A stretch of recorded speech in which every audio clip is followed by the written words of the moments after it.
नमस्कार, पत्रिका prime time में आपका स्वागत है। मैं हूं अभिषेक। राजस्थान की राजनीति में सरगर्मी पिछले 4 साल से लगातार बनी रही। आमतौर पर होता यूं है कि चुनाव के बाद सरगर्मियां थोड़ी सी थम जाती हैं, मगर इस बार राजस्थान में दोनों ही दलों में सरगर्मी रही।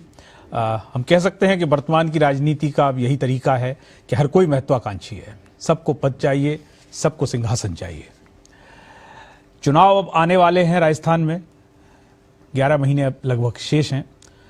हिमाचल और गुजरात के चुनाव के नतीजे जैसे ही आएंगे, उसके बाद से ऐसा लगता है कि जनवरी, बस12 दिसंबर में जैसे ही नतीजे आएंगे, उसका जनवरी आते आते राजस्थान भाजपा ये संकेत दे रही है और लगातार कह रही है कि वह सरकार पर हल्ला बोल चालू कर देगी।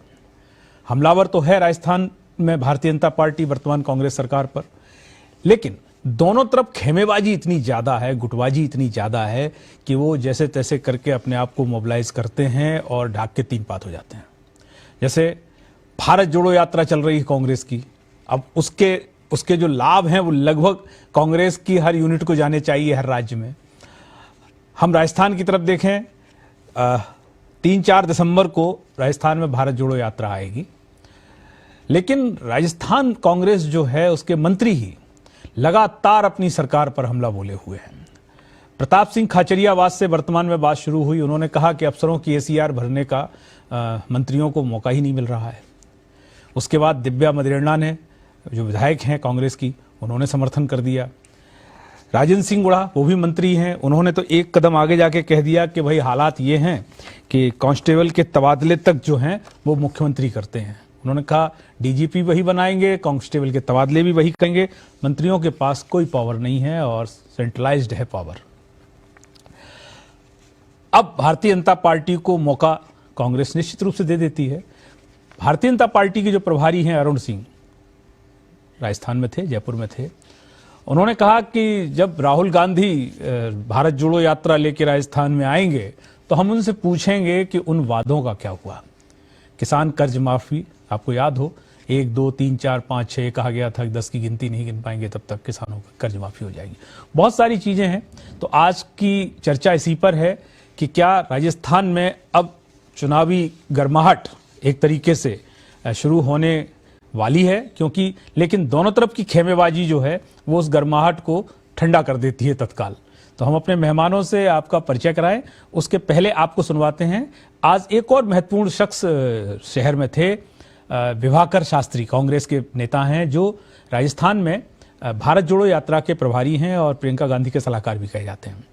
उन्होंने कहा कि पार्टी से बड़ा कोई नेता नहीं है। जो अपने को पार्टी से बड़ा समझता है वह पार्टी छोड़ जाए, नहीं तो पार्टी उसे समय आने पर समझा देगी। तो आइए आपको सुनवाते हैं क्या कहा गया आज। संगठन की बात है तो प्रदेश कांग्रेस कमेटी की मीटिंग में अपनी बात करें। मंत्रिमंडल के किसी सदस्य को कोई बात कहनी है तो मंत्रिमंडल के अंदर उसको बात कहनी चाहिए। मुख्यमंत्री जी से संबंधित है तो मुख्यमंत्री जी से मिलकर कहनी चाहिए, और विधायक को कोई बात कहनी है तो सरकार से संबंधित हो तो मंत्री या मुख्यमंत्री से मिले, वरना विधायक दल की बैठक में करे। मीडिया में कोई भी व्यक्ति कोई भी बात कह करके और उस बात से अगर पार्टी को नुकसान होता है तो मैं समझता हूं कि ये ठीक नहीं है। उनको रात को जाकर के सोचना चाहिए कि हमने जो कहा, क्या हमारी कांग्रेस पार्टी जिसके कारण से हमें ये मान सम्मान मिला हुआ है, जिसके कारण से हम ओहदों पे बैठे हैं, उसको कहीं नुकसान तो नहीं हो रहा है। ये उनका नैतिक दायित्व है। अगर अपने नैतिक दायित्व नहीं निर्वहन करता है तो समय किसी का गुलाम नहीं है, समय चलेगा और समय अपने आप फैसला करता जाएगा। निश्चित रूप से पार्टी भी ये बात नोट कर रही है, चाहे प्रदेश कांग्रेस कमेटी हो चाहे अखिल भारतीय कांग्रेस कमेटी हो, हर बात नोट की जा रही है और निश्चित रूप से समय आने के ऊपर सब चीजें होंगी। पार्टी से बड़ा कोई नेता नहीं, पार्टी से बड़ा कोई नेता नहीं। जो व्यक्ति अपने आप को पार्टी से बड़ा समझता है वो या तो पार्टी छोड़ दे या पार्टी उसको गिरा दे। समय की बात, पार्टी से बड़ा कोई नेता, ठीक है, मैटर ऑफ टाइम। पार्टी से बड़ा कोई नेता नहीं। जो पार्टी से अपने आप को बड़ा समझता है वह छोड़ के जा सकता है। हमारे साथ मेहमान जुड़ चुके हैं, मैं परिचय करा दूं। हमारे साथ कांग्रेस से पंकज शर्मा जी हैं, हमारे साथ भारतीय जनता पार्टी से श्याम झा जी हैं और हमारे साथ वरिष्ठ पत्रकार, हमारे सहयोगी, हमारे साथी पत्रकार हिरेन जोशी हैं हमारे साथ। सभी मेहमानों का बहुत बहुत स्वागत, अभिनंदन। हम सबसे पहले पंकज जी के पास चलेंगे। पंकज जी, एक तरफ कांग्रेस जूझ रही है, सड़कों पे है, आपके बड़े नेता सड़कों पे है, सुबह से दौड़ लगा रहे हैं, यात्रा कर रहे हैं। राजस्थान में जहां आप सर्वाधिक मजबूत स्थिति में हैं, यानी हम ये कहें कि पिछले 4 साल में भारतीय जनता पार्टी ने सारे प्रयास कर लिए लेकिन आपकी जड़ों को वो हिला नहीं पाए, वहां ऐसा लग रहा है कि आप ही के नेता, आप ही के मंत्री सब आपकी मेहनतों पर, कार्यकर्ताओं की मेहनतों पर पानी फेरने के लिए उतारू हैं एक तरीके से। देखिए, मैं अपनी बात इस कोट के साथ शुरू करना चाहूँगा कि एक तेरा कदम एक मेरा कदम, मिल जाए तो जुड़ जाए वतन सारा। इस मूल भावना के साथ राहुल गांधी जी ने 7 सितंबर से कन्याकुमारी से भारत जोड़ो यात्रा की शुरुआत की। और भारत जोड़ो यात्रा क्यों शुरुआत की, ये एक प्रदेश को, देश को समझने की बहुत बड़ी ज़रूरत है। भारत कहाँ से हमें जोड़ना है। देखिए, वो उम्मीद जो जिस वादे के साथ केंद्र की बीजेपी सरकार सत्ता में आई थी, जो उन्होंने उम्मीदें युवाओं को दी थी कि उनको रोजगार प्रोवाइड करवाएंगे, वो रोजगार नहीं मिले, वो उम्मीद टूटी, उसे जोड़ने की बात हम लोग कर रहे हैं। जो देश प्रेम पूर्वक रहता था उसमें एक नफरत का माहौल क्रिएट कर दिया गया, उस नफरत को तोड़ने की बात हम लोग कर रहे हैं कि नफरत तोड़ के हम प्रेम से इस देश को जोड़ना चाहते हैं, उसके जोड़ने की बात करते हैं। जो एक आर्थिक असमानता इस देश में आ चुकी है कि गरीब गरीब होता जा रहा है, अमीर अमीर होता जा रहा है, और कुछ चंद लोगों को एक देश का बहुत बड़ा पैसा दिया, हिस्से का बहुत बड़ा पैसा दिया जा रहा है, वैसा जोड़ने की बात हम लोग कर रहे हैं। रही जहां बात आप कह रहे हैं कि राजस्थान में जो मंत्री कह रहे हैं, देखिए उसके ऊपर ऑलरेडी हमारे राजस्थान के प्रदेश अध्यक्ष गोविंद सिंह डोटासरा जी ने अपना वक्तव्य रख दिया है कि जो भी बात किसी नेता को, मंत्री को, संगठन के नेता को कहनी है, वो कुछ दायरे हैं, कुछ लिमिटेशंस हैं। पंकज जी, सवाल यही तो है ना, केसी वेणुगोपाल ने जब आपके यहाँ सड़कों पर युद्ध चल रहा था, हम सब देख रहे थे कि इस्तीफे अभी भी स्पीकर के पास हैं, वो युद्ध जैसे थमा, मुख्यमंत्री ने माफी मांगी दिल्ली जाके कि जो कुछ हुआ वो अच्छा नहीं हुआ। उसके बाद केसी वेणुगोपाल ने, उनका पत्र जारी हुआ था कि कोई मीडिया में आके कोई कुछ नहीं कहेगा। उसके बाद से हम देख रहे हैं मुख्यमंत्री जी भी मीडिया में ही आके अपनी बात कह रहे हैं। दूसरा खेमा, जैसे सचिन पायलट खेमा कहा जाता है, वो भी मीडिया में आकर ही अपनी बात कह रहे हैं। और मंत्री तो आपके बेलगाम हैं, उनके जो मुंह में आ रहा है वो कह रहे हैं, चाहे प्रताप सिंह खाचरियावास हो, चाहे राजेंद्र सिंह गुड़ा हो। देखिए, कांग्रेस के संगठन महासचिव केसी वेणुगोपाल जी ने ऑलरेडी एक परिपत्र जारी किया था अनुशासन के लिए कि सब लोग अनुशासन के दायरे में रहे, अदरवाइज उन पर कार्रवाई की जाएगी। और आज प्रदेश अध्यक्ष जी ने ये दोबारा कहकर चेता दिया है, अब तक वार्निंग दी जा रही थी, और अब कुछ भी किसी भी तरीके से पब्लिक डोमेन में अगर मंत्री हो, विधायक हो, या किसी भी तरीके के संगठन के पदाधिकारी हो, कांग्रेस की रीति नीति के ऊपर सवाल उठाएंगे, बात करेंगे, तो उसके ऊपर कार्रवाई की जाएगी। ठीक, की जाएगी। हमारे साथ श्याम झा जी हैं। श्याम जी, जब से ये एपिसोड चल रहा है, अब ये एपिसोड तो लगातार चल रहा है, और गुड़गांव 2020 की बात करें तब से भी लगातार ही चल रहा है। अभी जो हुआ जिसमें कहा गया कि इस्तीफे जो हैं वो स्पीकर के पास दिए गए, 92 की संख्या बताई गई, एग्जैक्ट कितनी हमें नहीं मालूम। आपकी पार्टी ने उस समय कहा था तत्काल कि सरकार अस्तित्व में ही नहीं है, हम जो है राज्यपाल से मिलेंगे और अविश्वास मत की बात करेंगे। समय हो गया, लगातार हो गया, और आप पढ़ रहे लगातार मंत्रियों के बयान आ रहे हैं। मंत्री कांग्रेस सरकार के, चाहे प्रताप सिंह खाचरियावास हो, राजेंद्र सिंह गुड़ा हो, वो कह रहे हैं कि साहब इस सरकार में अफसर हावी हैं और अफसरों की ACR भरने का मौका भी नहीं मिल रहा मंत्रियों को, और विभागीय बैठकें जो हो रही हैं उसमें यहां तक कहा जा रहा है कि मंत्रियों को नहीं बुलाया जा रहा है, अफसर ही फिर उसका जो है सारी समीक्षा कर ले रहे हैं। ऐसे में इतना सशक्त प्रतिपक्ष जो राजस्थान की जनता ने चुन के भेजा, वो क्या, किस चीज का इंतजार कर रहा है? चुनाव आएंगे तब तो फिर जनता के हाथ में ही होगा, लेकिन आपकी भूमिका क्या है ऐसे? भारतीय जनता पार्टी की जो कार्यशैली है और जो भारतीय जनता पार्टी ने तय किया है आंदोलन, और वो अभी 12 नवंबर से लगातार आप देखेंगे कि सारा कार्यक्रम सब कुछ तय किया हुआ है, और वो निरंतर पूरे प्रदेश में जनता के साथ जुड़ाव, कांग्रेस उसके लिए हम लोग तैयारी करके बैठे हुए हैं, और निरंतर वो कार्यक्रम आंदोलन चलेंगे। कांग्रेस का जो अंतर्कलह का मामला है तो हमें कांग्रेस को खत्म करने की आवश्यकता नहीं है, वो आपस में ही इतना कलह है। नहीं, हमारा सवाल ही कि कुछ वो और था, खत्म हो जाएगी। आप किसी दूसरे ट्रैक पे चले गए। हम ये जानना चाह रहे हैं कि ये इस तरीके के आरोप प्रतिपक्ष तो लगाता था कि अफसर नहीं सुन, इनके यहाँ अफसर हावी हैं, ब्यूरोक्रेसी हावी है। सरकार के अंदर से ही ये आवाजें आ रही हैं और भारतीय जनता पार्टी, इतना बड़ा प्रतिपक्ष जो है, वो बिल्कुल खामोशी के साथ लगातार चीजों को सुन रहा है। तो जनता के काम कैसे हो रहे होंगे जब मंत्री चिल्ला रहा है कि हमारी अफसर सुनते नहीं है, हमें उनकी एसीआर भरने का ही अधिकार हासिल नहीं है, विभागीय बैठकें जो हो रही हैं उसमें मंत्री कोई न्योता नहीं जा रहा है, तो जनता तो बिल्कुल गौड़ हो गई ना। इस तरीके से जनता तो वही मैं उसी पे आ रहा था बाद में।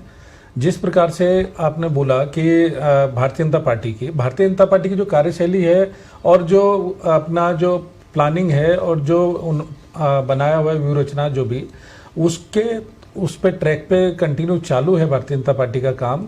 और रही बात जनता के लिए और जनता के संबंध में, तो भारतीय जनता पार्टी का इतिहास रहा है कि जनता के लिए और जनता के संबंध में हमेशा संघर्ष किया भारतीय जनता पार्टी ने। बीच में भी आपने देखा था कि जगह जगह हर जिला स्तर पे आंदोलन हुए और आने वाले समय में अगले 12 नवंबर में झुंझुनू में आंदोलन है और 1 तारीख से 15 तारीख तक हर विधानसभा में जन आक्रोश रैली की प्लानिंग है और वो उस पे चल रहा है, फाइनल स्टेज पे वो रहेगा। और रही बात कांग्रेस की, तो बीच में एक कार्यक्रम भी चला था, उसमें भी मैं डिबेट में जुड़ा था, आपके यहीं पे जुड़ा था शायद, तो मैंने ये बात कही थी। कार्यक्रम ये था कि जनता की जन सुनवाई का एक कार्यक्रम कांग्रेस कार्यालय पे चालू हुआ था। तब भी मैंने ये बात कही थी कि जन सुनवाई का कार्यक्रम छोड़ के आप विधायक मंत्री की सुनवाई का कार्यक्रम चलाइए पहले, क्योंकि विधायक और मंत्रियों की सुनवाई नहीं हो पा रही। आपस में मंत्री एक दूसरे को गरियाने में लगे हुए हैं, कोई किसी को गद्दार कह देता है, कोई किसी को कुछ कह देता है, बेलगाम हो रखे हैं सारे के सारे मंत्री विधायक। एक मंत्री दूसरे मंत्री को कह देता है कि वो बावड़ा हो गया है।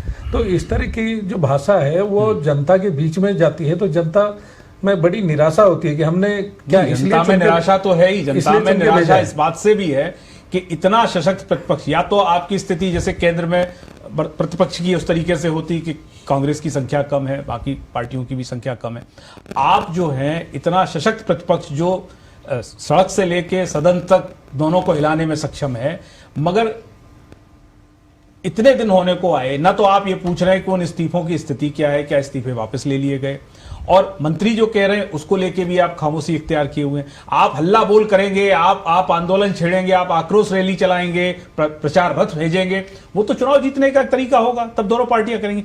अभी चुनाव में 11 माह शेष हैं श्याम जी, और भारतीय जनता पार्टी इतनी खामोशी इख्तियार किए हुए। देखिए, चुनाव का जो एक टाइम आता है, कैंपेन आता है, जब 4-5 महीने रह जाते हैं, उस समय से आता है। हमारा अगर अभी से अगर आंदोलन चालू है तो वो केवल जनता के लिए है, और चलिए हम आएंगे आपके पास, सरकार है उसको हिलाने के लिए। ठीक है, हमारे साथ हिरेन जोशी हैं। हिरेन, हम थोड़ा राजनीति से तरवी चीजों को पहले शुरुआत में देखें। स्थिति जो बनी है राजस्थान में, सरकार है, सरकार नहीं है, क्योंकि मंत्री ऐसे अपनी पीड़ा व्यक्त कर रहे हैं, पीड़ा कह लें या उनकी चिल्लाहट कह लें, चीख चिल्लाहट कह लें, कि जिस तरीके से जनता चिल्लाती है दरबार के आगे कि हमारी सुनो। अशोक चांदना से बात शुरू हुई थी, उन्होंने भी कहा था इस्तीफा दे रहे हैं। उससे पहले आपको याद हो हेमाराम जी ने भी यही बात कही थी कि अफसर नहीं सुनते। तो अब सरकार तो कान में तेल डाले बैठी है, कुर्सी बचाओ यज्ञ उनका चलता रहता है। ऐसे में आपको क्या लग रहा है कि राजस्थान में अफसरों के आगे किसी की चल रही है क्या? दरअसल अफसरों के आगे चल तो रही है, ये जो संघर्ष दिख रहा है या कांग्रेस में मौजूदा सरकार में, यहाँ शक्ति संतुलन कुछ लोगों के पक्ष में है और कुछ लोगों के हाथ खाली है। असल लड़ाई ये है, अफसर कुछ लोगों के कहे में है, अफसरों की लगाम ऐसा नहीं है, बेलगाम नहीं है, उनकी लगाम कुछ लोगों के हाथ में है और कुछ लोग बिल्कुल फ्री हैं। इस स्थिति में आप जब हेमाराम का आपने उदाहरण दिया, हेमाराम चौधरी जी, तो वहां भी उस समय भी यही समस्याएं थी। तो एक तो आपस में खींचतान है, दूसरा अफसरों यहाँ 2 गुट बने हुए हैं। मतलब 1-2 गुट पहले से ही थे, उसके बावजूद भी सरकार में शक्ति संतुलन के लिए 2 गुट हैं। इस सब के बीच जो बहुत ही चिंताजनक बात नजर आ रही है, वो पार्टी बेबस नजर आ रही है। आज हम गए पीसीसी में, प्रदेश कांग्रेस अध्यक्ष गोविंद सिंह डोटासरा मजबूत व्यक्ति हैं, विधानसभा में उनकी आवाज जब वो विपक्ष में थे जब भी बहुत सशक्त रहती थी, लेकिन उन्होंने जिस तरीके से, आप आश्चर्य करेंगे कि उन्होंने कहा कि मीडिया में बयान ना दें, लेकिन गोविंद सिंह डोटासरा जी ने भी आज मीडिया में ही अपनी बात कही कि हम नोटिस देंगे, हम नोट कर रहे हैं। ये जो बात है ना, इसका मतलब ये सब जो रार है ना, ये दिखावे की रार है, मतलब सब लेट गो की स्थिति में है। अगर उन्होंने कहा है कि मीडिया में नहीं कहना है, तो मुझे लग रहा है निश्चित रूप से उन्होंने एक जवाबदेही के नाते हमारे सवालों का जवाब देते हुए कहा है ये एक अच्छी परंपरा भी है। लेकिन लगता है कि अगर पार्टी इतनी मजबूत स्थिति में है, 123 विधायक, राज्यसभा में भी उन्होंने सामने वाले की क्रॉस वोटिंग करवा दी, उस स्थिति के बावजूद भी बेबस नजर आ रहे हैं, ये किसी पे कार्रवाई करने की स्थिति में नहीं है, जनता में मैसेज भी गलत जा रहा है। और इस सबसे जो नजर आ रहा है वो ये है कि काम कुछ नहीं होंगे, आपसी लड़ाई सुर्खियों में भी यही रहेगी। ये इनके इन प्रकार हमारा ध्यान भी, मीडिया का ध्यान भी इन्हीं बिंदुओं पे हम आज चर्चा कर रहे हैं। कहीं ये चर्चा नहीं चल रही है कि विद्यालयों में क्या स्थिति है, आज भी ट्रांसफर चल रहे हैं, क्या झीलों की स्थिति है राज्य में, क्या राज्य के उद्योगों की स्थिति है, निवेश जो आया था उसकी क्या यथा स्थिति है। इन सब बातों से ध्यान हटा के सिर्फ पार्टी और संगठन के अलावा सरकार, अफसर, ये सब एक अपनी सुर्खियां बटोर लेते हैं। जनता का भी ध्यान, मुझे लग रहा है घातक स्थिति है भारतीय जनता पार्टी की। जहां तक बात है भारतीय जनता, आपने जो बात कही, विषय रखा, आज 25 सितंबर को यहाँ जो विधायक दल की बैठक का बहिष्कार हुआ था उसको आज 43 दिन हो चुके हैं। उसके बाद 18 अक्टूबर को भारतीय जनता पार्टी के एक प्रतिनिधिमंडल ने स्पीकर के घर जाकर ज्ञापन दिया। उस बात को आज करीब 22-21 दिन हो चुके हैं। इतने समय बीतने के बाद, उन 21 दिन के बाद भारतीय जनता पार्टी ने पलटकर उस विषय में कुछ नहीं पूछा है, सिर्फ उस दिन यही तो सवाल है स्पीकर के यहाँ जाके सुर्खियां बटोरी कि प्रतिपक्ष ये क्यों नहीं पूछ रहा है कि उन इस्तीफों की स्थिति क्या है। हाँ। क्या वो वापस ले लिए गए या नहीं? अभी? उस दिन जब 18 अक्टूबर को गए थे तब ऐसा मैसेज दिया जा रहा था कि जल्दी ही गवर्नर के पास जाएंगे, लेकिन भारतीय जनता पार्टी, हमें ये, मुझे लग रहा है कि ये महत्वहीन विषय है कि अगर भारतीय जनता पार्टी पूछेगी, उनको भी पता है कि स्पीकर के राइट क्या हैं, सरकार में कौन लोग हैं, किन की कहां क्या योजना से ये सारा हुआ है। लेकिन भारतीय जनता पार्टी का एक जो आश्चर्यजनक इस समय रहा कि भारतीय जनता पार्टी पिछले 3-4 महीनों से सरकार के 4 साल पूरे होने पर जयपुर में एक बड़ी रैली आयोजित करके, जिसमें करीब 4 लाख लोग जुटाने का लक्ष्य था, वो दिसंबर में करने, लेकिन वो भी पीछे। हिरेन लड़ाई सड़क पे लड़ी जाती है, लेकिन लड़ाई आकार तो जाके सदन में ही लेगी। यदि प्रदेश प्रभारी अरुण सिंह जी भी ये कह चुके हैं कि सरकार का अस्तित्व ही नहीं है, क्योंकि इस्तीफे तो वहां 92 की संख्या में इस्तीफे स्पीकर को सौंपे जा चुके हैं और प्रत्यक्ष जाके सौंपे जा चुके हैं। उनसे सवाल किया था मैंने परसों, मैंने कहा ये इसके बाद आपने अभी कुछ हुआ नहीं। हालांकि उन्होंने भी यही कहा, उन्होंने कहा कि आप देखिए कि करें क्या। उन्होंने शब्द थोड़ा सा, उन्होंने मतलब सामान्य बातचीत में वो शब्द का इस्तेमाल किया। अब जिसको कोई फर्क ही नहीं पड़ता, जिन लोगों को इतना बड़ा कांड हो गया, इस्तीफे दिए हुए हैं, तो क्या हमने अपना दायित्व निभाया कि, लेकिन हम इसमें इसलिए नहीं उलझना चाहते हैं। उन्होंने कहा कि हम, जनता सब देख रही है कि हम इनसे सवाल करके आ गए, लेकिन अब यहीं पे देखिए राजनीतिक ईमानदारी नजर नहीं आती कि जनता सब देख रही है, तो जनता मध्य प्रदेश, गोवा, कर्नाटक, सब जगह, तो क्या राजनीति इस चीज का नाम होगी कि जनता अलग है, सत्ता जब हमें हमारे लायक स्थितियां होंगी हम ले लेंगे। बिल्कुल ये इसको राजनीतिक तौर पे बहुत सराहा नहीं जा सकता, ऐसे रणनीति कहा जा सकता है, ठीक है। भारतीय जनता पार्टी दरअसल क्या है कि अभिषेक जी, इस समय गुजरात और हिमाचल प्रदेश के 2 राज्यों के चुनाव हैं, पार्टी का पूरा ध्यान उस तरफ है। इस बीच राजस्थान में भारतीय जनता पार्टी के लिए सरदार शहर का उपचुनाव भी सामने आ गया। उपचुनाव में track record Bharatiya Janata party का बहुत अच्छा नहीं रहा है राजस्थान में इस बार 15वीं विधानसभा में। तो ये कई विषयों में, कई विषय ऐसे भी हैं कि जिला अध्यक्ष बदलने के लिए पर्यवेक्षक भेज दिए गए। अब जिला अध्यक्ष आपको बदलने हैं, वहां सबको पता है कि हमें बदला जा रहा है, तो कई चीजें उनके संगठन में भी ढिलाई चल रही है। इसी वजह से बातें हर जगह की जा रही है, लेकिन रणनीति के स्तर पर भारतीय जनता पार्टी इस समय काफी मजबूत है। उनके आप देखेंगे पन्ना प्रमुख से लेके बूथ स्तरीय कार्यकर्ता प्लस नव मतदाता, इन सब, लेकिन अभी चुनाव में बहुत लंबा समय है और जनता को किसके सहारे छोड़ दिया गया है, ये सवाल तो अभी लगातार रहेगा, क्योंकि अभी राजस्थान चुनाव में तत्काल जा रहा है, उसमें बहुत समय है। हमारे साथ पंकज जी हैं। पंकज जी, आपके पास बहुमत उस समय नहीं था जब सरकार चुन के आई, लेकिन उसके बाद मुख्यमंत्री ने अपने कौशल से उस बहुमत को एक बड़े बहुमत में तब्दील तो कर ही लिया। फिर आखिर ऐसा क्या है कि सरकार के अंदर से मतलब कभी गुरुग्राम हो जाता है, सरकार जो है वो 5 स्टार में बैठ जाती है, अभी 5 स्टार में नहीं है, मामला जैसे तैसे सुलटा 25 सितंबर वाला। अब आपके तमाम मंत्री जो हैं, और जैसा हिरन कह रहे हैं कि फिर वो मंत्री वही बोल रहे हैं जिनके हाथ खाली हैं। तो सरकार चलाने के लिए सबको सहमत करके ही सरकार चलती है, या एक खेमे को सहमत करके सरकार चलती है? देखिए, बिल्कुल मैं आपकी बात से सहमत हूँ कि सरकार सभी लोगों को सहमत करके जो मंत्रिमंडल है उसी पे चलती है। लेकिन जैसा आपने कहा कि जो गुरुग्राम हुआ, तो देखिए मैं इस पे अपनी बात इस तरीके से रखना चाहूँगा कि जो मानेसर की घटना हुई या उसके बाद में भी लगातार अस्थिर करने की कोशिश राजस्थान की सरकार को करने की कोशिश की गई, उसमें कहीं ना कहीं बीजेपी का पूरा इन्वॉल्वमेंट है। उस समय जो घटनाएं हुई उसमें बीजेपी के कई बड़े मंत्रियों के नाम आए, उनके और लोगों के नाम आए जिन्होंने पूरी तरीके से इसमें हस्तक्षेप रखा, पूरी तरीके से राजस्थान की सरकार को अस्थिर करके गिराने की कोशिश ये लोग करना चाहते हैं। देखिए, बीजेपी की जो मंशा है वो और भी राज्यों में हमने देखी है, भले वो गोवा हो, इसके अलावा और जो अदर स्टेट्स हों, आपने मध्य प्रदेश में देखा, ये लोग चुनी हुई सरकारों के चुनी हुई जो सरकार है उनका किसी भी तरीके से आदर नहीं करते, रेस्पेक्ट नहीं करते, जनता का मैंडेट का सम्मान नहीं लोग करते। ये मौके कौन दे रहा है भारतीय जनता पार्टी को?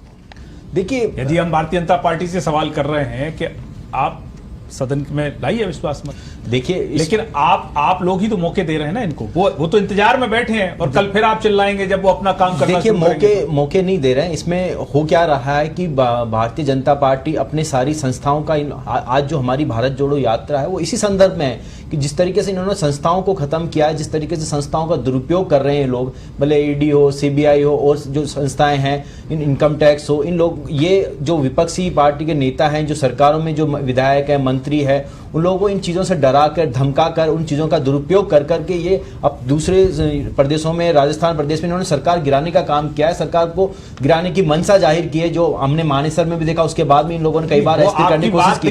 हम आपकी उस बात से मतलब असहमति नहीं दर्ज करा रहे हैं, वो तो भारतीय जनता पार्टी का एक तरीके से उनकी तो रणनीति है ही।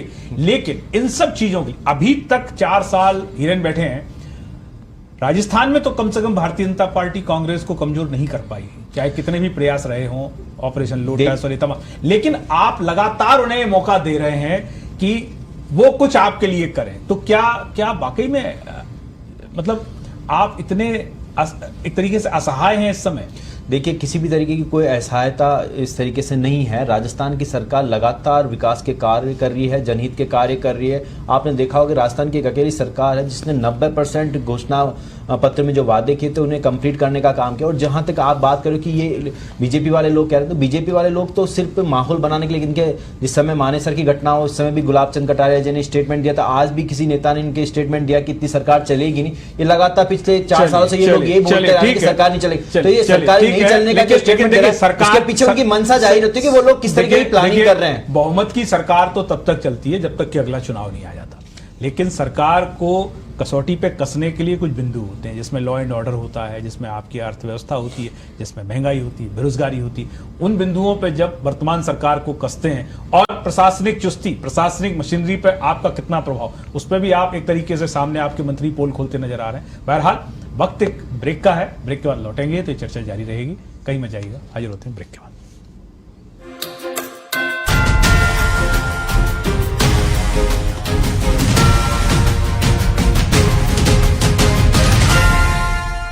मुझे लगता था कि ये आईटी वाईटी तो शहर वालों के चोचले हैं, पर कोरोना के बाद में समझ में आया कि गांव हो या शहर, सब आईटी से ही चल रहा है। आईटी के बारे में नई नई चीजें देखने और समझने मैं जा रहा हूँ राजस्थान डिजिफेस्ट। तो आप भी चले आइए राजस्थान डिजिफेस्ट जोधपुर में 11 से 13 नवंबर को।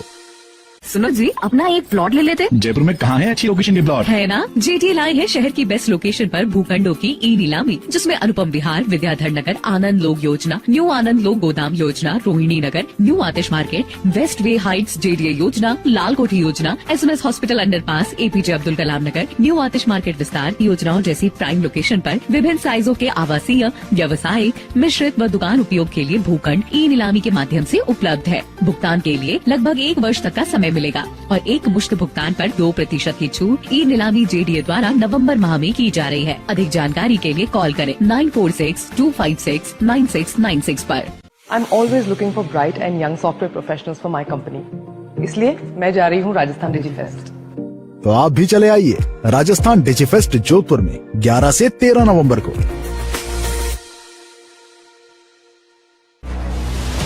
ना गलत दिखाएंगे, ना ही गलत सुनाएंगे और ना गलत बताएंगे। हर कसौटी पर खरा सच देखिए पत्रिका टीवी टाटा प्ले के चैनल नंबर 1184 और हैथवे के 784 पर, साथ ही सभी सोशल मीडिया प्लेटफॉर्म्स पर भी। मेरा स्टार्टअप छोटा जरूर है बट आइडिया $1 बिलियन। अब नेक्स्ट है मेंटरिंग और फंडिंग, इसलिए मैं जा रहा हूँ राजस्थान डीजी फेस्ट में। तो आप भी चले आइए राजस्थान डिजिफेस्ट जोधपुर में 11 से 13 नवंबर को।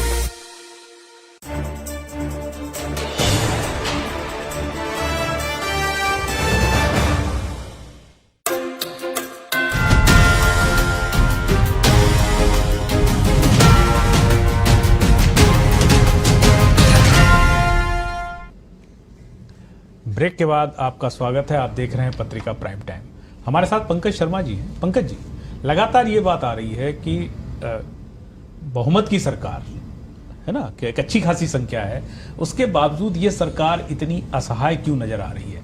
अपने अंदरूनी तौर पर भी, और भारतीय जनता पार्टी तो देखिए सीधी बात है प्रतिपक्ष है, वो तो आपको चैन लेने नहीं देंगे, लेकिन यहाँ ये हमें समझ में आ रहा है कि कांग्रेस अंदर खाने ज्यादा बिजी है। देखिए ऐसा बिल्कुल भी नहीं, कुछ चीज़ें ज़रूर हुई है, कुछ असहमतियाँ कुछ पिछले कुछ समय में ज़रूर कांग्रेस पार्टी में, कांग्रेस संगठन में हुई है, लेकिन मैं ये ज़रूर कहना चाहूँगा कि राजस्थान की सरकार एक पूरे देश में ऐसी सरकार है जो लगातार जन कल्याणकारी योजनाएं लेके आ रही। इससे केंद्र की सरकार भी अपने आप को बचाने की कोशिश कर रही है। केंद्र की सरकार भी लगातार तनाव में है, क्योंकि राजस्थान की सरकार लगातार जन कल्याणकारी योजनाएं लेके आ रही है, भले वो चिरंजीवी योजना हो, शिक्षा के लिए हो, बिजली के लिए हो, किसानों के लिए काम किया हो, युवाओं के लिए जो हम लोगों ने बेरोजगारी भत्ता दिया है, तो इससे केंद्र की सरकार लगातार परेशान है। और उसी कारण केंद्र की सरकार में बैठे हुए लोग, केंद्र के बीजेपी के जो लोग बैठे हुए लोग हैं, वो लगातार राजस्थान की सरकार को अस्थिर करने की कोशिश कर रहे हैं। और उस अस्थिरता की वजह से ही राजस्थान की कांग्रेस सरकार में कुछ प्रॉब्लम्स क्रिएट हुई, लेकिन उन प्रॉब्लम्स का सॉल्यूशन अब हो चुका है। लगातार काम कर रही हैं और आप देख रहे होंगे कि राजस्थान के मुख्यमंत्री और जो और भी वरिष्ठ नेता हैं कांग्रेस के, वो लगातार दूसरे प्रदेशों में, भले गुजरात और हिमाचल में, वहां पर लगातार प्रचार के अंदर की किस समस्या का समाधान हो गया? किसी वेणुगोपाल ने जो कहा था वो अभी देखिए बात वही तो है ना, कि इतना पेंडुलम की तरह सरकार को लटका के रखा है कांग्रेस ने अपनी सरकार को, कि कौन मुख्यमंत्री होगा, कौन रहेगा, कौन नहीं होगा, तमाम इफ एंड बट इस सरकार के साथ लगातार चल रहे हैं। तो ऐसे में फिर ये मंत्री जब शिकायत करते हैं तो कहीं ना कहीं इनकी बात में भी दम तो नजर आता है कि अफसर इनको कैसे भाव देते होंगे। अफसरों को भी पता है कि अभी पहले तय तो हो जाए कौन रहने वाला है और कौन जाने वाला है। देखिए जो मंत्रियों का जो स्टेटमेंट्स के रिगार्डिंग है, उसमें ऑलरेडी आज कांग्रेस के प्रदेश अध्यक्ष श्री गोविंद सिंह डोटासरा जी ने अपना मंतव्य रखा है, अपना वक्तव्य दिया है कि कोई भी किसी भी तरीके का कोई अगर असंतोष है, कोई बात उनको कहनी है तो मंत्री हैं तो मंत्रिमंडल में कहें, विधायक है तो विधायक की बैठक में कहें, और संगठन के लोग हैं तो संगठन के प्रदेश अध्यक्ष जी से अपनी बात करें। लेकिन पब्लिक डोमेन में बात रखकर किसी भी तरह से कांग्रेस को कमजोर करने का काम किया जाएगा तो उसे बख्शा नहीं जाएगा। अभी आपने हिरन जी को सुना था, हिरन जी ने क्या कहा कि ये बात भी उन्होंने मीडिया के सामने कही। अब मीडिया के सामने देखिए सीएम साहब जो हैं वो अपनी बात मीडिया के सामने आके कह रहे हैं। सचिन पायलट जो बड़े नेता हैं, बराबरी का एक तरीके से दो खेमे का, वो मीडिया के सामने अपनी बात कह रहे हैं। उस जो रैली हुई प्रधानमंत्री की, उसमें एक दूसरे की तारीफ क्या हुई कि सारे शिकवे शिकायतें जो है वो मीडिया के सामने किए गए। तो ऐसे में साफ नजर आ रहा ना कि आपके यहाँ अंदर खाने कोई यूनिटी तो नहीं नजर आती है, दावे कितने भी कर लें, और उसका भुगतान जनता कर रही है। देखिए हम लोगों में बिल्कुल एकता है, और कांग्रेस की सरकार और संगठन लगातार मिलकर, कांग्रेस के वरिष्ठ नेता, विधायक, मंत्रीगण सब लोग मिलकर हम लगातार जो जनता के विकास के कार्य हैं, जनता के लिए जो कल्याणकारी योजना है उन पर कार्य कर रहे हैं। और मैं आपको ये दावे के साथ कह सकता हूं कि कांग्रेस की इन जन कल्याणकारी योजनाओं की वजह से ही हम 2023 के चुनाव में वापस जीत कर आएंगे और राजस्थान में वापस कांग्रेस की सरकार बनाएंगे। ठीक है श्याम झा जी, अभी जो उपचुनाव हुए 34 उपचुनाव थे, माफ करें 6 राज्यों में 7 में से 4 में आपको विजय मिली, अच्छी बात है। लेकिन राजस्थान में एक उपचुनाव है सरदार शहर में, और राजस्थान के उपचुनाव का जो ट्रैक रिकॉर्ड है वो आपके लिए तो मतलब इसे कहा जाए बहुत ही खराब ट्रैक रिकॉर्ड है आपका इस सरकार में। जी बिल्कुल, उपचुनाव में जो अभी तक के जो परिणाम रहे वो हमारे हिसाब से नहीं रहे, जो हमारी अपेक्षा थे उससे विपरीत रहे हैं। लेकिन आने वाले समय में जो सरदार शहर है, चाहे 2023 नवंबर का जो चुनाव होना है, उसमें भारतीय जनता पार्टी की पूरी तैयारी है और हमारे अनुरूप ही परिणाम रहेंगे, उसकी हमें बेहद उम्मीद है, आशा है। और भारतीय जनता पार्टी पूरी एकजुट होकर के काम कर रही है और इसी केवल और केवल एक लक्ष्य कि 2023 में सरकार बनाना। नहीं, आप कह रहे हैं एकजुट होकर काम कर रही है। विधानसभा का घेराव था, उस समय सतीश पूनिया जी नजर आए, वसुंधरा जी नजर नहीं आई। स्पीकर के पास जब दल गया, प्रतिनिधिमंडल गया उन इस्तीफों को लेके बात करने, तो वसुंधरा जी का घर तो स्पीकर के घर के सामने ही है और वो वहाँ थी, वो वहाँ नहीं थी। ऐसे अनगिनत अभी जो पिछले दिनों यात्राएं हुई उसमें भी समझ में आया कि जिस तरीके की अब ये ठीक है कि भारतीय जनता पार्टी की जो गुटबाजी है वो सतह के ऊपर एक तरीके से आने में उसको समय लगता है, उतना उस खुल के अभी तक नहीं आई, लेकिन इशारों में तो वो सारी बातें हो रही जो इनके यहाँ खुले तौर पे हो रही, आपके यहाँ इशारों में हो रही। देखिए अभिषेक जी, क्या ये कारण है कि आप उतनी मजबूती से जनता की लड़ाई नहीं लड़ पा रहे? देखिए अभिषेक जी, क्या है कि परिवार में छोटी मोटी बातें होती रहती है आपस में, और दो चीजें होती है, एक मतभेद और एक मनभेद।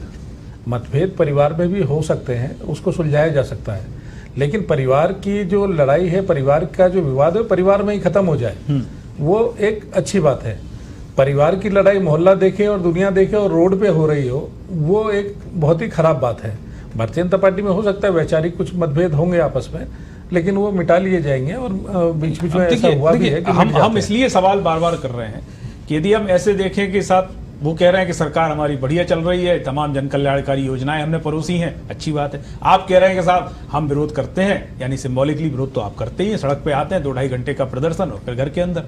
सवाल ये है कि यदि हम छोटी समस्या देखें, छोटी नहीं है, सड़क के गड्ढे यदि हम देखें, तो ये तो बात मुख्यमंत्री तक कह चुके हैं जोधपुर में जाके कि साहब यहाँ गठबंधन है ठेकेदारों का और भ्रष्ट अधिकारियों का।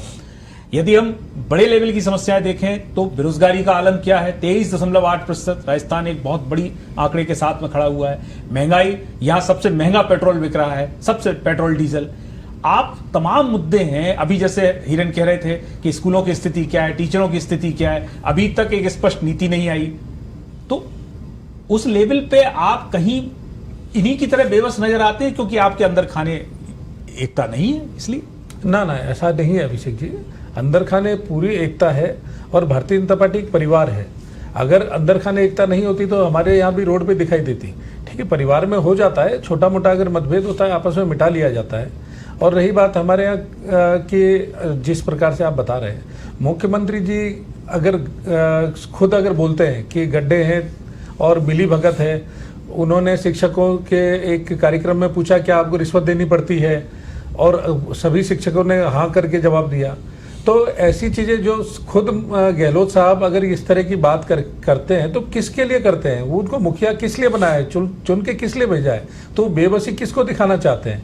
ये एक सोचने वाली बात है, क्योंकि जिम्मेदारी उनके पास है और वो अगर बता रहे हैं तो किसको बता रहे हैं? उनको निर्णय लेना चाहिए, कार्रवाई करनी चाहिए। इसका मतलब सब कुछ उनके संरक्षण में चल रहा है और सारी मिली भगत का कहीं ना कहीं बंदरबाट चल रहा है। ठीक, हमारे साथ हिरन, क्या इस देश की राजनीति वैसी हो गई है जैसे हम कहते हैं कि मिली भगत की कुश्ती चलती रहेगी? क्योंकि हम देखते हैं जब सदन आहूत होता है तो उस समय भी साफ नजर आता है कि अपनी अपनी बात कर ली जाए और समय काट लिया जाए और अपने अपने घर जाया जाए। यही इस समय हो रहा है कि यदि हम 25 सितंबर को भी बात माने कि कुछ स्थिति जनता के साथ, अब जनता के हाथ में तो कुछ होता नहीं वोट देने के बाद में, वो उसके जब उसको काम पड़ता है तो इन मंत्रियों की तरह वो बाहर बैठ के चिल्लाती रहती है अपने। आपको लगता है कि लोकतंत्र में जो भूमिकाएं होनी थी, सत्ता पक्ष में है या प्रतिपक्ष में, उनमें अब सिर्फ चुनाव जीतने तक की भूमिकाएं रह गई राजनीतिक दलों की? बिल्कुल सही बात है। जो मतलब जो दायित्व दिए गए हैं जनप्रतिनिधि के नाते भी, फिर मंत्रिमंडल का सामूहिक उत्तरदायित्व अगर हम कहेंगे, और द्विदलीय मतलब जो संसदीय व्यवस्था है हमारी पार्लियामेंट्री डेमोक्रेसी में, इस सब का सिद्धांत और व्यवहार में दिन रात का अंतर है। बिल्कुल इन्होंने सही कहा कि देश में कई जगह चुनी हुई सरकारें, लेकिन कमजोरी कहाँ थी? विधायक किन विधायकों ने इस्तीफे दिए, लगाम कहाँ कसी नहीं जा रही है। मध्य प्रदेश में भी देखेंगे, कर्नाटका में भी देखेंगे, गोवा में भी देखेंगे, अरुणाचल प्रदेश और पूर्वांचल में भी कई ऐसी घटनाएं हुई हैं। लेकिन जहाँ लगाम रहती है, उदाहरण के लिए राजस्थान में जब मानेसर की घटना हुई और भी कई चीज़ें उस समय हुई, किसकी क्या भूमिका है पार्टी की ये कभी सामने नहीं आएगा। लेकिन यहाँ मुख्यमंत्री अशोक गहलोत का शिकंजा मजबूत रहा तो आप मजबूती से डटे रहे, आज भी सरकार है। लेकिन जो यक्ष प्रश्न है जो आप पूछ भी रहे हैं कि आप आए किसके लिए थे? आए थे हरिनाम को रोटन लगे कपास, आप आए किन के लिए थे? घोषणा पत्र के वादे पूरे कर दिए, इनसे ये जो बातें हैं, ये सारी वित्तीय स्वीकृतियां, ये जमीनी स्तर पर आप कर क्या रहे हैं? एक मंत्री मुख्यमंत्री पर सवाल उठाता है, एक मंत्री दूसरे मंत्री पर सवाल उठाता है, एक विधायक दिन रात पानी पी पी कर अपने पार्टी के लोगों को, पार्टी के 90 से अधिक विधायक शीर्ष नेतृत्व की अवहेलना करते हुए विधायक दल की बैठक का बहिष्कार कर लेते हैं, उनको नोटिस दिए जाते हैं। ये उस नोटिस बाद में कुछ नहीं होता है, सब कुछ इस तरीके से चल रहा है। जो दायित्व थे उनसे हटा के, मतलब मुझे ये लग रहा है सवाल इन पार्टियों के संविधान ठीक हैं, अच्छे हैं, श्रेष्ठ हैं, लेकिन जो लोग जब चुन के जाते हैं तो उनके अलग ही फितूर सवार हो जाते हैं। उनमें एक तो अहंकार आ जाता है, उनमें मैं आ जाता है। वो अपने आज भी कई ऐसे मंत्री हैं मौजूदा सरकार में भी हैं जो हम देख भी रहे हैं। कई बार मैं सचिवालय हम जाते हैं तो हमेशा वो अपने दफ्तरों में, सप्ताहांत में वो अपने विधानसभा क्षेत्रों में नजर आते हैं। अफसरों से भी उनका तालमेल ठीक है, लेकिन क्या होता है कि गेहूं के साथ उन भी पिसता है। सभी का इसमें सभी की जिम्मेदारी मानी जाएगी, क्योंकि मंत्रिमंडल का सामूहिक उत्तरदायित्व होता है। दायित्वों से लोकतंत्र में जो वास्तव में जो मूल उद्देश्य थे वो तो फुलफिल नहीं हो पा रहे हैं। आपको भी पता है, हमें भी पता है, इन पार्टियों के लोगों को भी पता है। इसीलिए ये क्रॉस वोटिंगें होती हैं। इसीलिए आज आप देखिए राजधानी जयपुर में ही नगर निगम के लिए बाड़ेबंदियां करनी पड़ी है। कितना घृणित शब्द है बाड़ेबंदी। हम पशुओं के लिए करते थे, आज हमारे चुने हुए जनप्रतिनिधियों को क्यों हमें बंधन में रखना पड़ रहा है? पार्षद की बात होती है तो पार्षद को आप रखते हैं, विधायक की बात होती है तो 34 दिनों तक विधायक को बाड़ेबंदी होती है। यदि हम उस नगर निगम की बात करें, कचरा उठाने में असफल हो जाते हैं सब। बहरहाल वक्त एक ब्रेक का हो रहा है, एक वक्त ब्रेक के बाद लौटेंगे तो ये चर्चा जारी रहेगी, कहीं मत जाइएगा। हाजिर होते हैं ब्रेक के बाद।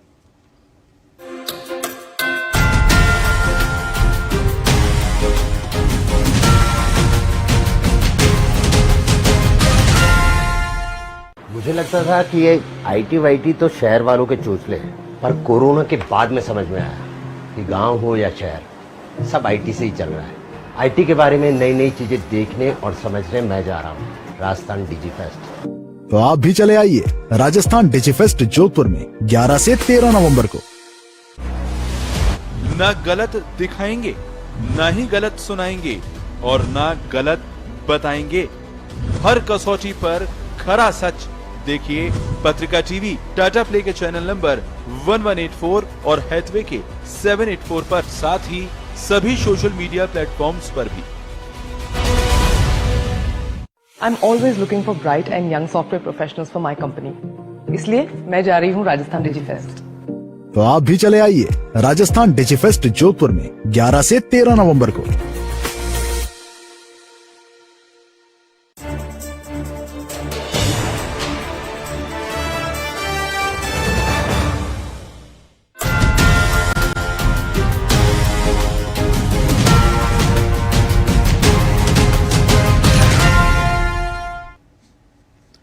ब्रेक के बाद आपका स्वागत है। आप देख रहे हैं पत्रिका प्राइम टाइम। हम चर्चा कर रहे हैं राजस्थान की राजनीति की, जिसमें सत्ता पक्ष और विपक्ष दोनों ही कटघरे में खड़े नजर आते हैं। हमारे साथ पंकज शर्मा जी हैं। पंकज जी, जैसे हिरन कह रहे थे ना कि किन मुद्दों पे आपको जनता लेके आई है। अब यहाँ देखिए रिवाज है कि एक बार आप और एक बार ये।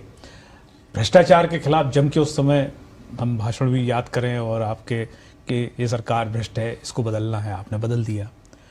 मुख्यमंत्री ने कई भाषणों में ये कहा कि हाँ हो सकता है हमारे पास जो विभाग हैं उनमें भी भ्रष्टाचार हो, घूस ली जाती हो। लेकिन एसीबी ने भी बहुत अच्छा काम किया, लगातार लोगों को पकड़ा। मगर राजस्थान पत्रिका लगातार ये सवाल उठाती रही कि जिनको पकड़ा फिर उनका क्या हुआ। बड़े बड़े अधिकारी तो दोबारा से पोस्टिंग पा गए। हम नाम नहीं लेंगे, हम नाम लेते लेते थक गए अपने कार्यक्रम में। चाहे ट्रांसफर नीति हो, वो अभी तक नहीं बन पाई। आज ही खबर छपी है कि अभी बन रही हैं लिस्ट, सूचियां, अब शायद चुनाव से पहले का अपना समाधान हो रहे हैं। तो सवाल वहीं का वहीं खड़ा है और अंदर खाने जो हो रहा है वो तो रोज छप ही रहा है आपके यहाँ। तो ऐसे में सरकार बनाने के जो दायित्व हैं, सत्ता मिलना एक अलग बात है, जो जीत जाएगा वो सत्ता में आ ही जाएगा। आपको लगता है कि फिर ये जो यात्राएं करना और तमाम चीजें करना, ये कहीं मतलब अंदर खाने खुद ही हम उस पर धूल डालने लगते हैं?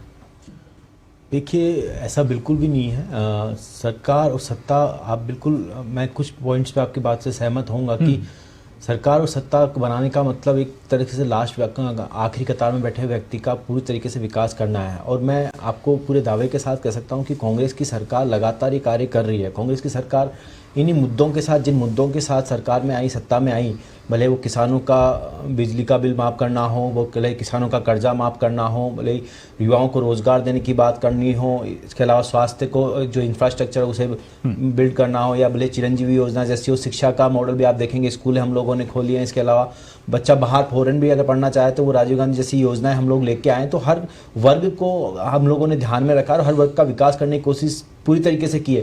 जिस तरीके से हिरेन सर कह रहे थे कि कुछ पूरी तरीके से इम्प्लीमेंट, मैं आपकी बात से सहमत हूँ कि जब आपको कम वक्त मिलता है, देखो हमें अभी 3.5 साल के अराउंड अभी तक हमें कार्यकाल मिला है, तो जो योजनाएं होती है वो आखिरी कतार में बैठे हुए हर व्यक्ति तक पहुंचने में थोड़ा वक्त लगता है। इसीलिए हम बार बार कह रहे हैं कि इस बार जो राजस्थान की रिवाज है उसे बदला जाना चाहिए और कांग्रेस की सरकार को रिपीट करना। पंकज जी, योजनाएं तो सब अच्छी होती हैं, जब कागज पे पढ़ते हैं वो सब अच्छी होती है, उनका क्रियान्वयन आप कितने अच्छे तरीके से करा पाए।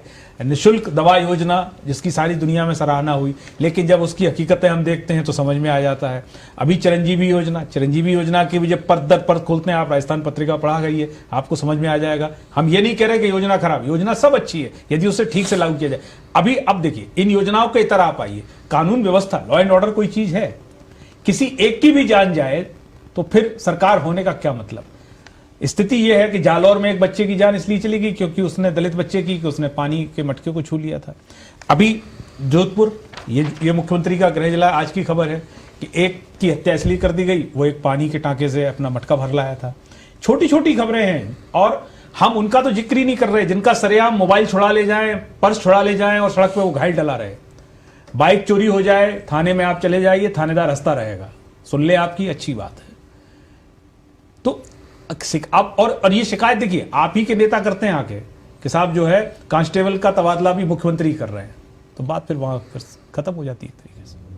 देखिए, जहाँ तक लॉ एंड ऑर्डर की बात है, हो सकता है कि कुछ घटनाएं जो आप बता भी रहे हैं, कुछ घटनाएं हुई भी हैं, मैं इस बात से सहमत भी हूँ, लेकिन उन घटनाओं के होने के बाद कितनी त्वरित कार्रवाई की गई, इससे सिस्टम का पता चलता है। तो हमारी कांग्रेस सरकार के नेतृत्व में लगातार जो भी घटनाएं उन पर बहुत त्वरित कार्रवाई की, किसी को भी बचाने की कोशिश नहीं की गई, और जो भी आरोपी है उन पर जो भी कानून सम्मत कार्रवाई है वो की गई है। देखो, डकैतियां हुई इसी राजधानी में और उन डकैतों ने बताया कि हम 15-15 दिन से रेकी करते रहे। डकैत को बाद में पकड़ लेना, उसके लिए तो पीठ हम थोपेंगे राजस्थान पुलिस की, लेकिन फिर आपका सिस्टम कहां है? यदि 10-10 दिन 12-12 दिन रेकी करके और 2-2 बार असफल होने के बाद तीसरे प्रयास में वो सफल हो जाए, फिर आप उसको पकड़ लाइए, फांसी की सजा दिलवा दीजिए, वो अलग बात है।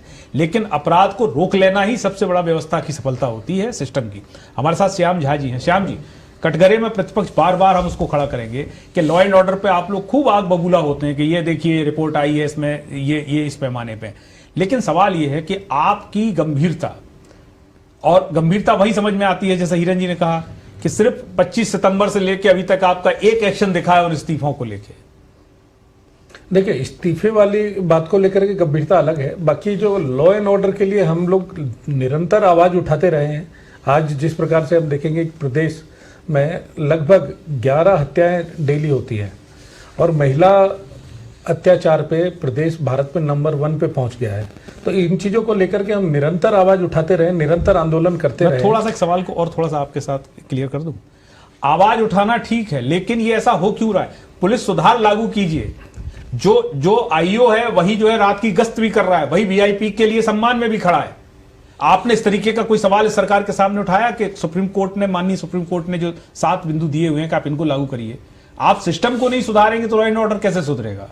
देखिए, क्योंकि आपको यही सिस्टम चाहिए जब आप सरकार में आए तो। अभिषेक जी, कुछ चीजों में जो सरकार की जो मंशा है वो स्पष्ट नहीं है। जिस प्रकार से खनन माफिया इतनी तेजी से सक्रिय हुए हैं और अवैध खनन में भारत में नंबर 1 पे है राजस्थान। तो कहीं ना कहीं मिली भगत से सारा सब कुछ काम हो रहा है, बंदर बांट हो रहा है, पैसा का नीचे से ऊपर तक बंटवारा हो रहा है। तो ये तो सरकार के संरक्षण में सब कुछ चल रहा है। तो फिर सरकार को कितना भी आप वो कर ले, हम लोगों ने समय समय पे इस चीज को लेकर के आवाज उठाई है और हम लोग निरंतर आवाज उठाते रहे, लेकिन सरकार की जहां मिली भगत है और उसमें सरकार पैसे खा रही है, तो सुनवाई नहीं हो पा रही। समय थोड़ा कम है। हीरे, मिली भगत एक शब्द आता है बार बार, जब दूसरी पार्टी प्रतिपक्ष में होती तो लगभग वही सवाल वो खड़े करती है कि देखिए साहब ऐसा हो रहा है। आखिर ये चीजें कैसे सुधरेंगी जब तक कि हम सिस्टम को बदलने के लिए कोई आवाज नहीं बुलंद करें, और ये आवाज प्रतिपक्ष को करनी चाहिए बुलंद। देखिए, मिली भगत झा साहब ने ठीक बात कही, लेकिन वास्तविकता इन्होंने खनन की बात पता नहीं क्यों कह दी। खनन में भारतीय जनता पार्टी के कार्यकाल में क्या क्या नहीं होता था। सरकार आई इसी मुद्दे पे। माननीय सुप्रीम कोर्ट ने जो एक मौखिक टिप्पणी की थी कि इन पहाड़ियों को कौन उठा के ले गया, आपने देखे पहाड़ियां खत्म कर दी गई हैं, सभी मिले हुए हैं। वास्तव में इसमें कहीं संदेह नहीं है। पिछली सरकार में एक अफसर होता था, उसी के इशारे पर पूरी ब्यूरोक्रेसी चलती थी, मंत्री भी उन्हीं की परिक्रमा लगाते थे। इस सरकार में भी एक अफसर हैं, खुद आपके मंत्री कहते हैं। ये एक कार्य पद्धति सी हो गई है। कोई भी सरकार आए, उससे पहले आपको ध्यान हो तो एक चोपड़ा आयोग का गठन किया गया। इन चीज़ों का कुछ नहीं होता है, सारी चीजें। तो सबको यही सिस्टम चाहिए सरकार आने के बाद। हमें अफसोस होता है अभिषेक जी, आपको निसंदेह अपन जब सोचते हैं कि वास्तव में हम भी ये जो समय अपना इन डिबेट्स में हम लगाते हैं, हम डेवलपमेंट पे बात नहीं करते हैं, वही की वही बात जो आज से 10 साल पहले हो रही थी, वही की वही इनके प्रतिनिधि भी आएंगे, बस ये सीट बदल जाएगी सरकार बदलने पर, वही की वही बातें होंगी। मूल रूप से मतदाता को जागरूक होना पड़ेगा। मतदाता को, किन लोगों को, बात पार्टियों की नहीं है, पार्टियों के विचार संविधान बहुत ही श्रेष्ठ हैं, लेकिन किन लोगों को आप जिता रहे हैं, कौन लोग किन मुद्दों को लेकर आपके सामने आए थे और अब वो किन मुद्दों को लेकर गए, इन सब चीज़ों पे विचार तो करना पड़ेगा। कोई व्यक्ति बार बार कहता है, सरकार की मंशा पर सवाल उठाता है बदलने। आप खुद किस पार्टी से चुनाव जीत के गए थे, आज किस पार्टी के यहाँ बैठे हो, अब उनके कोई सवाल उठाने वाला ही नहीं रहा है। अपनी ही सरकार में आप, अगर आप सहमत नहीं है मुख्यमंत्री से, तो आप इस्तीफा दे दीजिए। भारतीय जनता पार्टी भी मौन है, क्योंकि उन्हें पता है कि नंबर इनके पक्ष में नहीं है। आज नंबर पक्ष में आ जाए ना, तो सारे गुजरात, हिमाचल और चुनाव छोड़ के राजस्थान में सरकार बना ले। महाराष्ट्र में भी तो बनाई थी। ठीक, नंबर इनके पक्ष में नहीं है। नंबर इनके पक्ष में नहीं है। मुख्यमंत्री अशोक गहलोत जैसे दिग्गज नेता हैं जो चीजें अपने काबू में अभी भी रखे हुए दिखते हैं, इसी कारण साहस नहीं किया जा रहा। वक्त एक ब्रेक का है, ब्रेक के बाद लौटेंगे तो हम समझने की कोशिश करेंगे कि इन स्थितियों में परिवर्तन आए तो आए कैसे। चुनाव होंगे, जनता अपना वोट फिर दे देगी, लेकिन जैसे जैसे नागनाथ वैसे सापनाथ, हम रिवाज बदल भी दें तब भी हल हासिल नहीं होता है। लेकिन इसी सिस्टम में रह के या इस सिस्टम को थोड़ा सा इधर से उधर करके हाजिर होते हैं ब्रेक के बाद।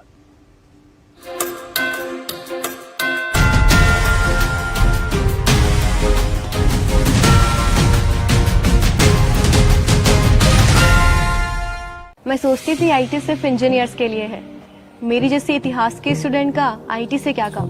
पर आईटी सिर्फ सब्जेक्ट नहीं, पूरी दुनिया है, और मैं जा रही हूँ इस दुनिया को और करीब से देखने। राजस्थान डिजी फेस्ट। तो आप भी चले आइए राजस्थान डिजी फेस्ट जोधपुर में 11 से 13 नवंबर को। न गलत दिखाएंगे, न ही गलत सुनाएंगे और न गलत बताएंगे। हर कसौटी पर खरा सच देखिए पत्रिका टीवी, टाटा प्ले के चैनल नंबर 1184 और हैथवे के 784 पर, साथ ही सभी सोशल मीडिया प्लेटफॉर्म्स पर भी। मेरा स्टार्टअप छोटा जरूर है, बट आइडिया $1 बिलियन। अब नेक्स्ट है मेंटरिंग और फंडिंग, इसलिए मैं जा रहा हूँ राजस्थान डीजी फेस्ट में। तो आप भी चले आइए राजस्थान डिजी फेस्ट जोधपुर में 11 से 13 नवंबर को।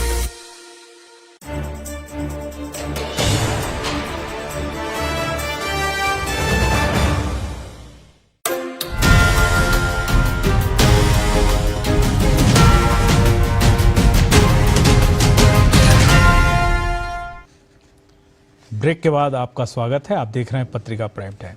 हमारे साथ पंकज शर्मा जी हैं कांग्रेस से। पंकज जी, दिसंबर में 3-4 दिसंबर के आसपास भारत जोड़ो यात्रा यहाँ आएगी, तो हम एक उम्मीद करें कि उस यात्रा के आने से पहले कांग्रेस में सब कुछ दुरुस्त हो जाएगा, सरकार में सब कुछ दुरुस्त हो जाएगा, जो मंत्री नाराज हैं उनकी भी समस्याएं हैं उन्हें सुन लिया जाएगा, या जो भी कुछ होना है उससे पहले कुछ हो जाएगा जिससे जनता को थोड़ी राहत मिले।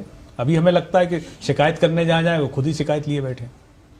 देखिए, बिल्कुल जाहिर तौर पर कांग्रेस अभी भी एक ही है। कुछ चीज़ों को लेकर मतभेद जरूर थे, वो ऑलरेडी दूर हो चुके हैं। उस पर मुख्यमंत्री जी ने और प्रदेश अध्यक्ष जी ने अपनी बात ऑलरेडी रख चुके हैं, तो उसे मैं दोहराना नहीं चाहूँगा। लेकिन जाहिर तौर पे जब भी कांग्रेस भारत जोड़ो यात्रा राजस्थान में प्रवेश करेगी, जो लगभग टेंटेटिव डेट है 3-4 दिसंबर को, उसमें पूरे राजस्थान की कांग्रेस सरकार संगठन सब एक रहेंगे और जनता भी कांग्रेस के भारत जोड़ो यात्रा के साथ जुड़ेगी। और हम सब लोग मिलकर जो एक माहौल देश में बना हुआ है नफरत का, आर्थिक असमानता का, उनको दूर करने के लिए तो उस समय के लिए भारतीय जनता पार्टी भी कमर कस रही है। उनके प्रभारी कह गए हैं कि राहुल जी आएंगे तो हम उनसे जरूर पूछेंगे उस वादे का क्या हुआ जो किसान कर्ज माफी के लिए। देखिए, ऑलरेडी वो सारे वादे पूरे किए हुए। शायद अरुण सिंह जी को पता नहीं कि लगभग 12 लाख से ज्यादा किसानों का कर्ज माफ हो चुका है। उसमें जो राजस्थान के बैंकों के अधीन थे, जो राजस्थान सरकार कर सकती थी, जो राजस्थान सरकार के अधिकार के अंतर्गत थे, उन सभी बैंकों का कर्जा माफ किया गया। हाँ, ये जरूर है, अरुण सिंह जी को नहीं पता होगा कि जो केंद्र में सरकार बैठी हुई है उनके अधीन कुछ बैंक आते हैं जो सेंट्रलाइज बैंक है, उनमें अभी तक उन्होंने कोई सहमति नहीं जताई है, उन्होंने किसी तरीके की अपनी इच्छा जाहिर नहीं की कि वो किसानों का कर्जा माफ करवा सके। श्याम झा जी, जी, कांग्रेस कह रही है आपको जानकारियों का अभाव है। सर, अभिषेक जी, पंकज जी जो कह रहे हैं, पंकज जी समझदार व्यक्ति हैं, इस तरह की बात कर रहे हैं तो मैं थोड़ा सा खुद ही आश्चर्य में हूँ कि इस तरह की बात कर रहे हैं। कांग्रेस को ये देखना चाहिए था कि ऋण माफी की जब घोषणा कर रहे थे तो क्या उन्हें पता नहीं था कि बैंक कितने हैं और कौन से बैंक का कहाँ से कर्ज दिया जाता है और किस बैंक का क्या सिस्टम है। उस समय कर्ज माफी की बात की गई और उसके बावजूद जो राजस्थान के जो कोऑपरेटिव बैंक्स थे उसमें भी अभी भी बाकी है और कुछ किसान तो कागज लेके आज भी घूम रहे हैं कर्ज, और कुछ किसानों की जमीनें नीलाम हो गई इस गलतफहमी के चलते और कुछ किसानों ने बाद में आत्महत्या की। तो ये एक बहुत ही भ्रामक सा स्टेटमेंट था राहुल गांधी जी का कि कर्ज माफी 10 तक गिनती गिनेंगे और कर्ज माफी हो जाएगी। ये इस तरह के बयान सोच समझ के देने चाहिए कि अगर आप उस चीज में सक्षम नहीं हैं और फिर आप पब्लिक को केवल वोट लेने के खातिर आप कुछ भी बोलकर वादा करके चले जाए, ये बहुत गलत तरीका है। और आज जब राहुल गांधी जी आएंगे तो हम उम्मीद करेंगे कि वो आकर के कम से कम अब 4 साल बाद तो अपना वादा पूरा करें, जो किसान की कर्ज माफी का जो वादा है, बेरोजगारी भत्ता का वादा है। जैसा एक शब्द कहेंगे तब जब महंगाई के लिए भी हम बोलेंगे उनसे कि राजस्थान से लगी हुई 5 प्रदेशों की सीमा है, 5 प्रदेश में पेट्रोल डीजल हमसे सस्ता क्यों है, यहाँ महंगा क्यों है, बिजली पूरे एशिया में सबसे ज्यादा महंगी क्यों है, उस वजह से निवेश इंडस्ट्रीज नहीं आ पा रही क्योंकि बिजली हमारे यहाँ सबसे ज्यादा महंगी है। और जहाँ पेट्रोल डीजल महंगा होता है तो वहाँ ट्रांसपोर्टेशन महंगा होता है, तो वस्तुएं सामान्य सी बात है कि महंगी हो जाती है। तो महंगाई पे भी पूछेंगे उनसे। जी, समय थोड़ा सा कम है। हिरेन, तुमने साक्षात्कार किया अरुण सिंह जी का जो प्रभारी हैं, आपको क्या लगता है कि भारतीय जनता पार्टी हिमाचल और गुजरात चुनाव खत्म होते होते कमर कस रही है राजस्थान के लिए?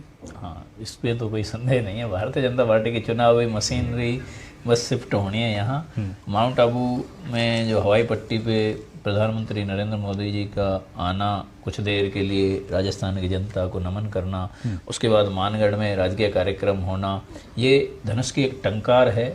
लेकिन जो खेलनेबाजी है जो लगातार दिख रही है कि सारे नेता एक साथ नहीं आ रहे, अलग अलग, जैसे देवदर्शन यात्रा वो भीड़ें जुटा रहे हैं। भारतीय जनता पार्टी के मित्र हमारे कहते हैं कि देखिए हमारा हर नेता लोकप्रिय है, लेकिन वो एक साथ आते नहीं दिख रहे हैं जो बड़े दिग्गज हैं यहाँ के। पर इनमें जैसे झा जी ने कहा ना कि भारतीय जनता पार्टी इन मसलों को अंदरूनी स्तर पर निपटा तो देती है। अभी हाल ही में आप देखेंगे जो प्रदेश की जो कोर कमेटी है पार्टी की, क्योंकि घटना हुई, आपने बताया कि सिविल लाइन में जब वो स्पीकर के यहाँ गए तो प्रतिनिधिमंडल में पूर्व मुख्यमंत्री स्पष्टीकरण भी आए, लेकिन उसके तत्काल बाद अचानक से ही कोर कमेटी की एक मीटिंग हो चुकी थी।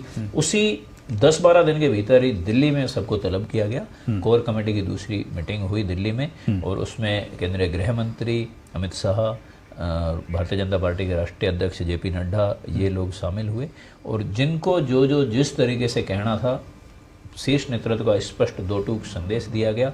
तो मसले तो हैं, लेकिन उन्हें किस तरीके से हल करना है, यही कुशलता होती है आपके नेतृत्व की। बर्तन यहाँ भी बज रहे हैं, सबको सुनाई भी दे रहे हैं, लेकिन मुझे लग रहा है किसी की हिम्मत नहीं है यहाँ की सार्वजनिक बयान, अभी तक ये स्टेटस है।